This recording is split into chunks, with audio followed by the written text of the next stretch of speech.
ये है फ्रांस, दुनिया की 7वीं सबसे बड़ी इकोनॉमी और इतिहास में कभी एक सुपर पावर थी। लेकिन आज के वीडियो में हम फ्रांस की पॉलिटिक्स नहीं बल्कि उसकी जियोपॉलिटिक्स समझेंगे, क्योंकि बहुत सारे देशों की ताकत उसके नेता से नहीं बल्कि उसके नक्शे से बनती है। और एक सवाल के साथ शुरू करते हैं। आप बताओ, फ्रांस किन देशों के साथ बॉर्डर शेयर करता है? आप कहेंगे Belgium, Luxembourg, Germany, Switzerland, Italy, Spain और अंडोरा। अब अगला सवाल, फ्रांस किन देशों के साथ लंबा बॉर्डर शेयर करता है? आप सोचेंगे स्पेन और बेल्जियम, क्योंकि उसके नक्शे में यही चीजें दिखाई देती है। लेकिन सच्चाई ये है, फ्रांस का सबसे बड़ा लैंड बॉर्डर आज के डेट में ब्राजील के साथ है। जी हाँ, ब्राजील के साथ, जो कि नक्शे में नहीं दिखाई पड़ता, क्योंकि ब्राजील आपको अटलांटिक ओशन के दूसरे साइड दिखाई पड़ता है।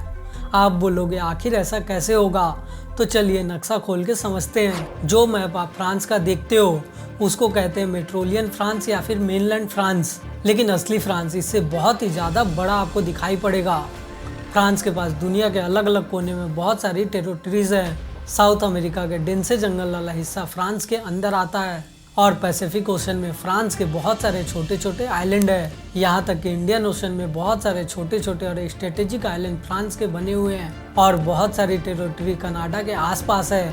अटलांटिक साइड से बहुत ज्यादा इन्फ्लुएंस करती है, और इसी फ्रेंच गियोना की वजह से फ्रांस का बॉर्डर ब्राजील के साथ में बन जाता है, और वो बॉर्डर फ्रांस के मेनलैंड फ्रांस से भी लंबा बन जाता है। यानी कि फ्रांस की जियोग्राफी बस यूरोप तक सीमित नहीं है। फ्रांस एक तरह से ग्लोबल फुटप्रिंट वाला देश है। अगर आप 100 साल पीछे जाओ तो फ्रांस का एम्पायर इतना ज्यादा बड़ा था कि दुनिया के 10% लैंड पे इसका कब्जा था। अफ्रीका से लेकर साउथ एशिया तक फ्रेंच एम्पायर बना हुआ था, और आज भी अफ्रीका के बहुत सारे देश में फ्रेंच लैंग्वेज बोली जाती है, और बहुत सारे इंस्टीट्यूशन और ट्रेड आज भी फ्रांस से लिंक किए हुए हैं। फ्रांस का सबसे बड़ा जियोपॉलिटिकल एडवांटेज है वो अटलांटिक ओशन और मेडिटेरियन सी दोनों के साथ एक टाइम में डायरेक्ट संबंध रखता है। पूरे के पूरे यूरोप में बहुत सारे कम देश ऐसा एडवांटेज रखते हैं। अटलांटिक ओशन का मतलब नॉर्थ अमेरिका और साउथ अमेरिका के साथ डायरेक्ट रूट है। अटलांटिक ट्रेड लेन से इसकी प्रेजेंस बहुत ही ज़्यादा पास है, और मेडिटेरियन सी का मतलब है मिडिल ईस्ट, नॉर्थ अफ्रीका और डायरेक्ट स्विच कनाल के जरिए एशिया तक ट्रेड। यानी कि फ्रांस की पोर्ट और नेवल की पोजीशन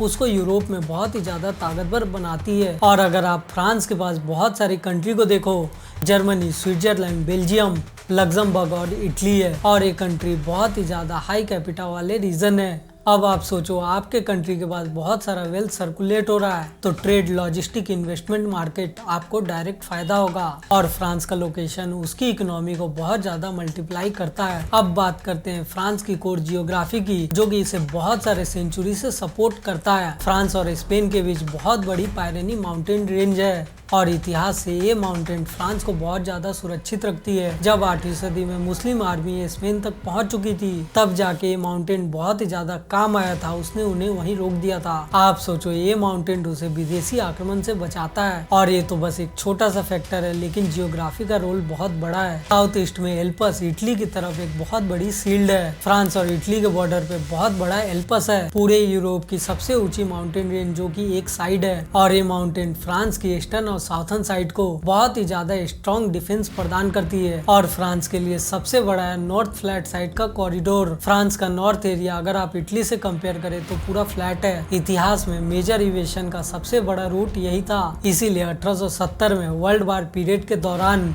इसी रूट पे बहुत भारी प्रेशर दिखाई पड़ा था। यानी कि फ्रांस हर साइड से ऑलमोस्ट नेचुरली प्रोटेक्टेड है, और यही स्टेबिलिटी इस कंट्री को सबसे ज्यादा पावरफुल बनाती है। और अगर मैं बात करूँ फ्रांस के नॉर्थ वेस्ट साइड की, तो यहाँ पे बहुत बड़ा इकोनॉमिक एडवांटेज है। इंग्लिश चैनल दुनिया की सबसे बड़ी और बिगेस्ट सी जंक्शन है, और पूरे नॉर्थ ईस्टर्न यूरोप का पूरा ट्रेड यहीं से गुजरता है, और फ्रांस इतने हैवी कॉरिडोर के बिल्कुल पास में बैठा हुआ है। ये जियोग्राफी बहुत ही ज्यादा फ्रांस को एडवांटेज देती है। पोर्ट, शिपिंग, लॉजिस्टिक और वहाँ पे नेवल प्रेजेंस, ये सारी चीजें फ्रांस को बहुत ही ज्यादा नेचुरल एडवांटेज देती है। और यही एक रीजन है कि फ्रांस बस लैंड पावर नहीं बल्कि मैटेरियल पावर भी रखता है। और फ्रांस की जियोग्राफी का डायरेक्ट फायदा उसका यूके के साथ डायरेक्ट लिंक है। फ्रांस और यूके एक दूसरे में रेल टनल के जरिए जुड़े हुए हैं, और इन सारी चीजों ने वहाँ पे ट्रेड को बहुत ही ज्यादा बूस्ट किया है। नॉर्थन फ्रांस से लेके पेरिस तक बहुत ही स्ट्रॉन्ग रेल नेटवर्क है, और बेल्जियम के साथ इसकी कनेक्टिविटी बहुत ही आसानी से हो जाती है। यानी कि इसका मतलब फ्रांस सारी तरीके से यूके से जुड़ा हुआ है। फ्रांस का लोकेशन और जियोग्राफी यहाँ पे एक ब्रिज का काम करती है। और फ्रांस का आखिरी और सबसे बड़ा जियोग्राफिक बेनिफिट ये है कि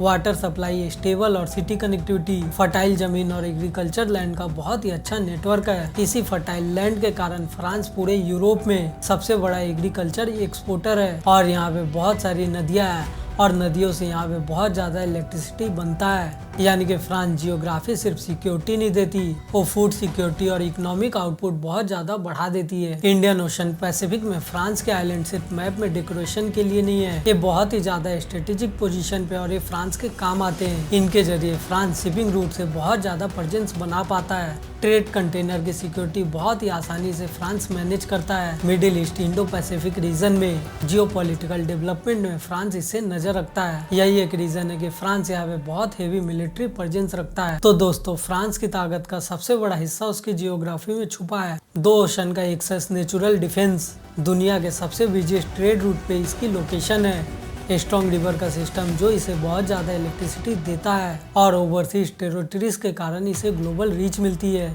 अगर आपको ऐसी मैप बेस्ड जियोग्राफी की वीडियो पसंद है तो इस वीडियो को लाइक और चैनल को सब्सक्राइब जरूर करें। और अगर आपकी कोई राय हो तो कमेंट में जरूर बताएं। मिलते हैं आपसे आने वाले अगले वीडियो में, तब तक के लिए बाय और जय हिंद।